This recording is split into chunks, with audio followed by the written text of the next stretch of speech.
Hey, Commander, next time we touch down, let's try not to park the ship in a colony of mutant zombies. Just thinking out loud here. I have to go. All right, see you. Commander, good to see you. You've been with CSEC a while. Have you seen much action? Well, not as much as you, but yeah, I've seen some interesting things. I'll bet you have. Anything in particular that stands out? I remember this Solarian geneticist I was sent to investigate. That case was a bit disturbing. What happened? Why were you investigating them? I was tasked with tracking black market trade on the Citadel. Most of it harmless, nothing I needed to pursue. But during the course of my investigation, I noticed an increase in the trade of body parts, organs mostly.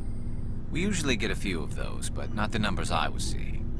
We weren't sure if there was a new black market lab or if some freak was harvesting organs from citizens. You've seen this before on the Citadel?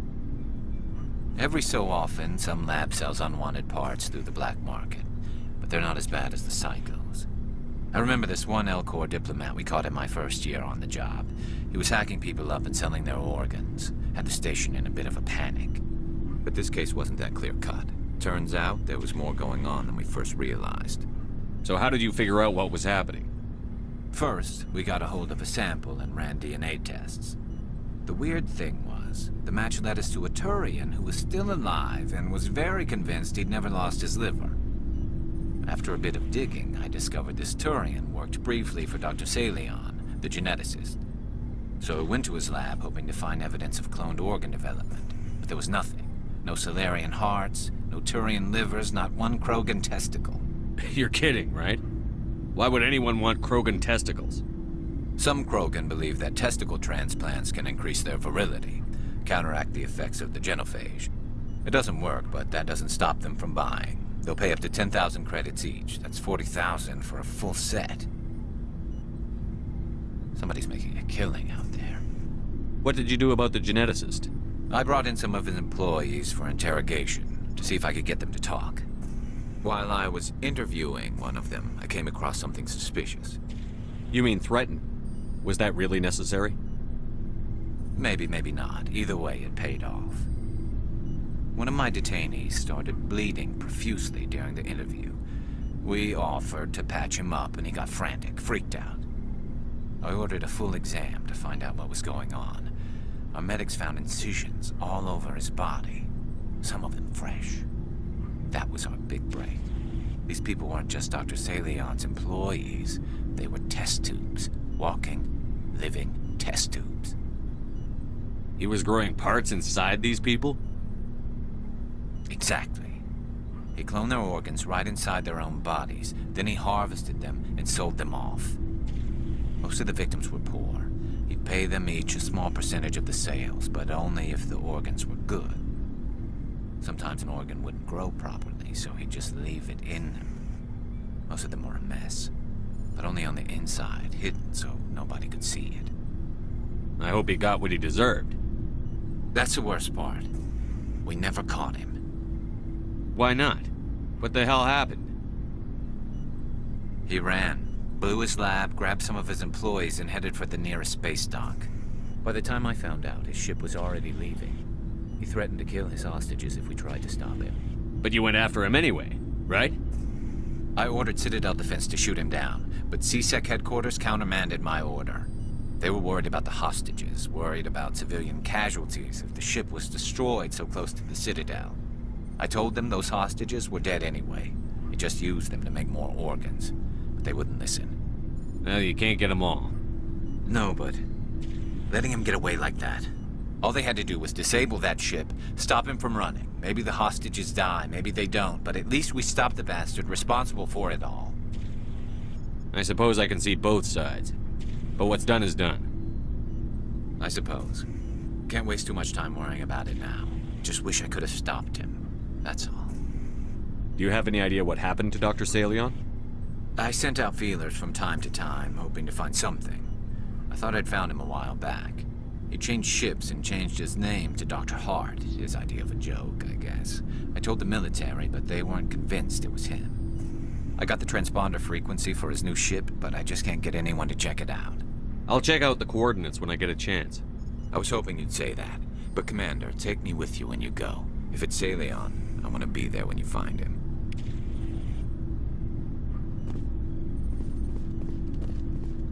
Oh, before I go, you said you're serving with Commander Shepard now? We saw him on the news here. He's cute. Later, sis.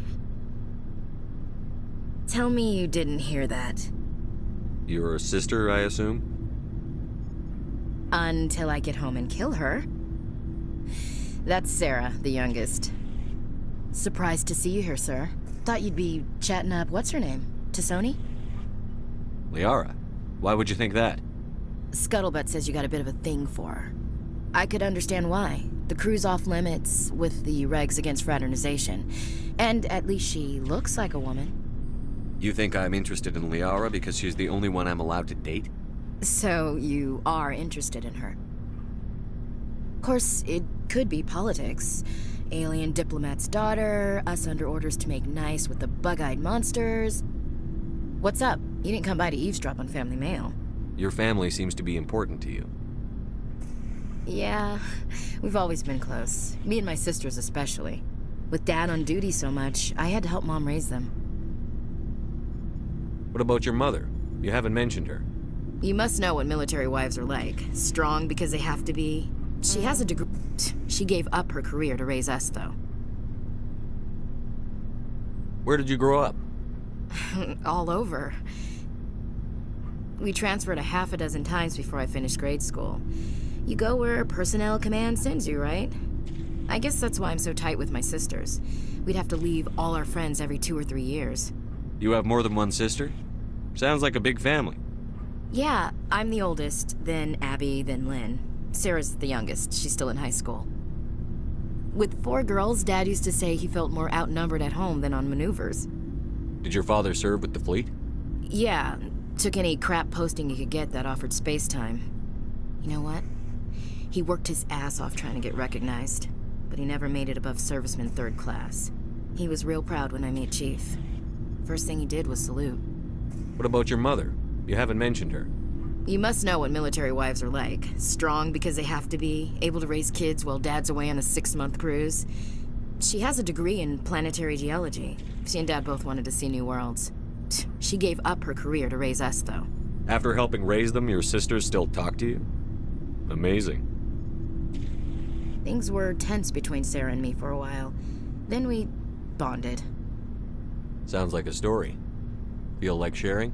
Sarah got herself a boyfriend who wanted to go faster than she did, Mike. I didn't think he was a bad kid, just pushy. Lynn would send me these worried vid mails, and I'd tell her to relax. Where were you when this was going on? I was on active duty. Sarah's graduating high school this year. This was only a couple of years back. They were on Amaterasu. At the time, I was assigned to Chernobog. Same cluster, but a dozen Hellwire away. Close enough to talk regularly, too far to make it back in an emergency. I couldn't afford a fast packet flight. Sounds like that situation didn't last. Mike thought they'd go for a romantic walk in the woods, because he figured it was past time they did the deed. She levered Mike face first into a tree and left. Didn't have a scratch on her. Good thing Mom and Dad had us all learn some kind of self-defense. I took emergency leave and walked Sarah to school for a few days. You said all of your sisters learned self-defense? Lynn did pistol practice, but didn't like it. She's kind of nervous. Sarah took Aikido. Abby decided to learn the sword. She always was a little weird. Likes big skirts and tops you have to tie her into. They do great things to her figure, though. So, what did you learn? One of Dad's friends taught me Marine hand to hand. Did anything happen while you were home? My last day out, Mike was waiting for us. Sarah had told her friends, so everyone at school knew what he did. He wasn't happy. I wanted to snap him in half, but Sarah gave me this look, this let me handle it, I need to do this alone look. She kept her cool, God bless her, as he screamed in her face. She just let him vent. Then he tried to punch her. I swear, she just flowed around him. Next thing I knew, he's face down on the sidewalk, and there's blood everywhere. That's unbelievable. Sarah must be as good as you. Better. I'm more or less a straight-up puncher. When he swung, she wasn't there anymore, and he fell. She helped him stop the bleeding and had me call an ambulance. She told the paramedics he fell. Before they took him to the hospital, Mike touched Sarah's arm. I thought he was gonna end up on the ground again. But he hung his head, whispered, "I'm sorry," and started crying. And she hugged him. The Williams women are a decisive bunch, Commander. We do things when we're ready. Not before, not after. Your sister's something else. But you didn't mention your father at all. Was he on deployment? Dad always wanted to serve in space, but he wanted us to have real ground under our feet. He'd say, space is beautiful, but you can't raise a family there. I cannot rest from travel. I will drink life to the lees. All times I have enjoyed greatly, have suffered greatly, both with those that loved me and alone. For always roaming with a hungry heart, much have I seen and known, cities of men and manners, climates, councils, governments. I never thought I'd hear you reciting poetry. Just because I can drill you between the eyes at 100 meters doesn't mean I can't like sensitive stuff. Just don't spread it around. Ulysses was my dad's favorite poem. Every time he shipped out, he recorded me reading it. He had a dozen versions when he retired. Does he still like it? I sure hope so. I read it to his grave every time I go home. Dad passed on a few years back. He's probably still watching, though. So behave. He's not a zombie, is he? You know, from heaven, wherever that is. That's not a problem with you, is it? That I believe in God? Everyone has the right to believe what they want. Says so in the Alliance Charter. Only with fancier words. I'm glad you're open-minded about it.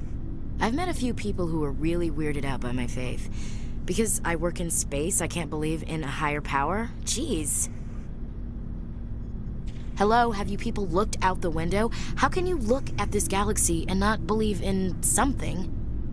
I should get back to my duties. Didn't mean to take up so much of your time. What's your opinion on the last mission? Gotta admire those colonials. That's about the worst place for a colony I've ever seen. Given the option, I'd get the hell out of Dodge. We'll talk later, Williams. Looking forward to it, Skipper. What do you want, Shepard? Why did you become a mercenary? Lots of reasons. Such as? Such as, I needed to get out of our system. I needed to eat. I needed to survive. Why not stay and help your people? I tried to help. That's why I had to leave. What happened? I was betrayed. I was head of a small tribe. We were trying to restore order after the war, but the other tribes were against us. They followed Jared, one of the few warlords who survived the war with the Turians. But he was old, and so were his ideas. He wanted to continue the war. He wanted us to fight. Turians, Solarians, each other. It didn't matter who, as long as we were fighting. What did you want? I just wanted Jared to shut up, to stop his ranting. I wanted him to stop leading the tribes astray. But he couldn't understand how much things had changed. We didn't have the numbers to go to war. Even if we did, the genophage made sure we couldn't replenish our numbers fast enough. I told them all to forget about war. We needed to focus on breeding, at least for one generation. And for a while, we were getting through. Some of the tribes started coming around. I take it the warlord didn't appreciate that. No, he didn't. He arranged a crush with the tribes, a meeting on neutral ground. He wanted to talk. We met at the Hollows, near the graves of our ancestors. The skulls of our dead laid bare to remind us where we come from and where we all go. It's as sacred as any Krogan place can be. Violence is forbidden. It sounds like a trap to me. You must have suspected as much. I did. But when your father invites you to a crush, well, there are some laws that even we hold sacred. Jared was your father? He was, until that day. We talked, but we didn't get anywhere. When it was clear that I wouldn't join him, he gave the signal. His men leapt from the graves of our ancestors like Krogan undead. The few that were loyal to me died quickly.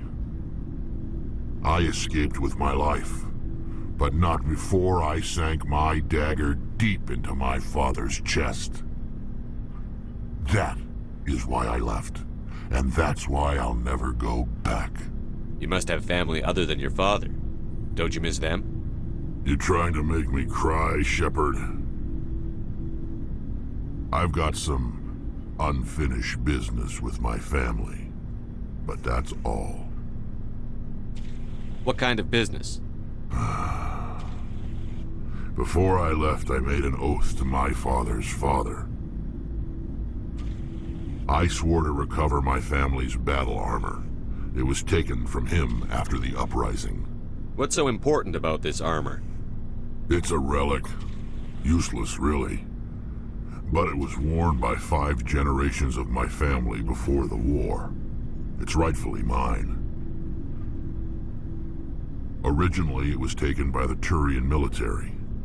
We weren't allowed armor or weapons after the war. Now, it's in the hands of Ton Actus, a Turian scum who collects relics from the war. He's made millions selling Krogan artifacts that were stolen from my people. He's got several bases where he stores his goods, all fortified and guarded. I just don't know which base has my family's armor. Just tell me where to start looking. I'll upload the data to your nav system. But Commander, I want to be there when you find him. So long, Rex. Shepard.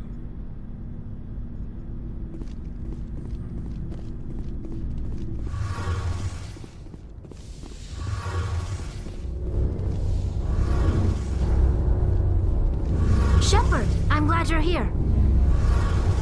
Good to see you smiling again, so to speak. I'm sleeping much better now. I guess I'm getting used to how quiet your ship is. I still think a lot about my pilgrimage, though. I know Theron's our top priority, but with all the worlds we go to, I was hoping to find something to bring back to the flotilla. What are you hoping to find? Usually, people bring back something like a derelict ship we can use for salvage. But I need something bigger. There's a lot expected of me. What's so special about you? It's my father. He's the senior member of the Admiralty Board. He's one of only 5 people who can overrule the decisions of the Conclave for the good of the migrant fleet. My father is responsible for the lives of 17 million people. Our entire race is in his hands, and I'm his only child. So are you some kind of heir to the Quarian throne or something? No, it doesn't work that way. My father's position isn't hereditary. I'll probably never serve on the Admiralty Board myself. Officially, I'm just the same as any other citizen. But it doesn't work that way in practice. People have always treated me differently because of who my father is. It must be tough on you. My people place a high value on family and ancestry. There's an unspoken expectation that I'll live up to my father's example. Everyone's waiting for me to do something great on my pilgrimage. Something that will forever change our lives for the better. If I don't, it's like I failed, and that reflects badly on both me and my father. The work you're doing here is more important than anything any Quarian has ever done before. Yes, I know. But you have to understand Quarian culture. We're a very insular society. The events beyond the flotilla don't much matter to the average citizen. Our greatest dream is that one day we'll return to our homeworld and drive out the Geth. But even if we stop Saren, that's not going to happen. There's still millions of Geth behind the veil. Until they're gone, our exile will continue. What would you need to bring back to make everyone happy? Something that would help us better understand the Geth. They've changed significantly since the exile. They've continued to evolve. We've done our best to study them, but it's not easy. They're very reclusive. Until recently, they never went beyond the borders of the Veil. and all the Geth we run into now are under Saren's control. We'd need to find Geth operating on their own, independently. But I don't want this to get in the way of our mission, Shepard. First, we stop Saren. Then I'll worry about my own problems. What was your father like? It wasn't easy growing up as the daughter of one of the Admiralty. Even before he joined the board, he was a prominent figure. People looked to him for leadership. He had to set an example, and he expected the same of his daughter. Plus, he was pretty strict, a military man through and through. He never allowed me to settle for anything less than excellence. As a kid, I sometimes felt like he was pushing me too hard. But now I'm old enough to appreciate what he taught me. The world doesn't owe us anything. If we want something in life, we have to earn it. Sounds like a tough upbringing. You don't resent your father at all? Like I said, it wasn't easy. My father's not the kind of person you bond with. And he wasn't around all that much. Too busy. People counted on him, and he took his duties seriously. Even when he was around, he always seemed a bit distant. Like his mind was always somewhere else. Come to think of it, I can't ever remember seeing him smile. Not once. It's like he was always weighed down by all that responsibility. I mean, I know he cares about me, but he never really showed it, not in the usual way. I guess the best thing I can say about my father is that I respect him. Where was your mother in all this? Mother was around, but she always seemed to kind of blend into the background. Almost like she was overshadowed by my father. He tends to do that to people. She passed on about 5 years ago. Some airborne virus that swept through the fleet. Happens sometimes when the filters start to break down. I think my father took it pretty hard. After she was gone, he became even more focused on his work. I think that was his way of dealing with the grief. I want to talk about something else. Like what? I should go. See you later.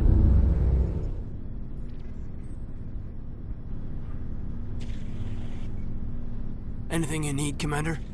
What's your opinion on the last mission? I'm glad there aren't many aliens like the Thorian. I don't think my stomach could take it. One of my cousins has an agribusiness. I was thinking of calling him. Maybe he can get some shipments into Pharaohs. I mean, now that they're cut off from the company. Just trying to get a sense of where the crew's at. Thoughts? Well, they know about the stonewalling you've had from the Council. And what do they think? They're on your side. They're pissed about the resistance we're getting, especially from our side. I'll have a better handle on all of it when my head stops hurting. Another L2 flare-up. Ever thought about going back under the knife? Maybe get an upgrade? No thanks, Commander. One slip and you can't remember your own name. The L2s spike higher anyway. My abilities would drop with pain-free L3s. And it'd be a cold day before I turn myself over to a Canadic subsidiary. I haven't heard anything about Canadics in a while. Yeah, they quietly disappeared. Broke up into a bunch of little corps after they botched the training on Jump Zero. After first contact, Canadics was set up to track Element Zero exposures and develop implants for humans. Once we had an embassy on the Citadel, Canadics could bring in experts instead of taking it slow. The only experts would have to be aliens. Dead on. Turians, actually. That's why Canadics kept it a secret. They were afraid of what people back home would think, asking the Turians for help when we just fought a war with them. The Asari would have been more acceptable than the Turians. Yes, but the company didn't go through the Citadel. It would have made Earth look weak, so they discreetly hired some Turian mercenaries. The Asari would have been more acceptable than the Turians. Yes, but the company didn't go through the Citadel. It would have made Earth look weak, so they discreetly hired Is there some reason we couldn't learn it on our own? They didn't know where to start. Hell, it took a couple of years to even link biotics and Ezo. Forget trying to get the kids to move stuff. They had trouble just helping them not break their own limbs. And their choice of teachers didn't help much. I'm sure Canadics did what they thought was best. It wasn't best for us. They brought in an ex-military Turian named Commander Vernus. A real hard-ass. He basically had a free pass to break us if it would turn out a decent biotic. Kind of spiraled from there, Commander. Did he ever face charges for that? He got his, yeah. But like everything else at Jump Zero, it was under the table. The less said, the better.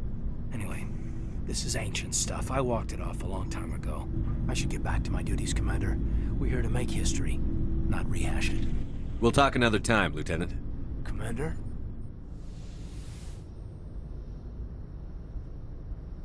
Commander, are you coming to check You on look much better. Dr. Chakwas? I get the feeling you want to ask me something, Commander. Maybe we could pick up where we left off. You were telling me about your interest in the Protheans. Actually, I think I was talking about my interest in you, and making a fool of myself in the process. As I said, I am not used to dealing with people, especially humans. I did not really know much about your species when we first met, Shepard. I found it hard to take humanity seriously. Your kind always seemed so rushed and high-strung. We don't have the luxury of time. An Asari can live for 1,000 years. We're lucky if we hit 150. That is true. At first I thought that was a weakness of your species. After spending time with you and your crew, however, I think it may actually be an advantage. You humans are creatures of action. You pursue your goals with an almost indomitable determination. It is an admirable trait, but also an intimidating one. You're scared of us? Unfortunately, the rest of the galaxy sees humanity as something of a bully. You run over anyone in your path to get what you want. It is up to people like you to change their minds, Shepard. Why me? There is a reason the Council chose you to become a Spectre. They saw something special in you. The best of what humanity has to offer. I looked into your history. I know what happened on Akuz. The fact that you survived shows a remarkable strength. You didn't need to go behind my back. I would have told you whatever you wanted to know. I apologize, Commander. After our last conversation, I was afraid I would say something stupid again. I wanted to know more about you. To understand what made you into the man you are. There is something compelling about you, Shepard. You're interested in me because of my visions. You just want to know more about the Protheans. I admit, your connection to the Protheans had something to do with my initial interest, but it has grown beyond that.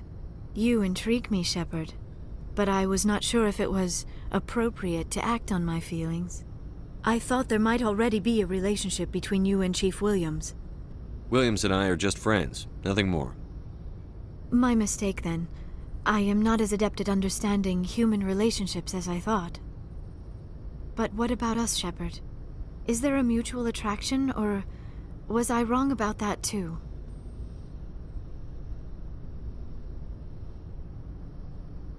No, you were right. There is something between us. I knew it, and I knew you felt it too.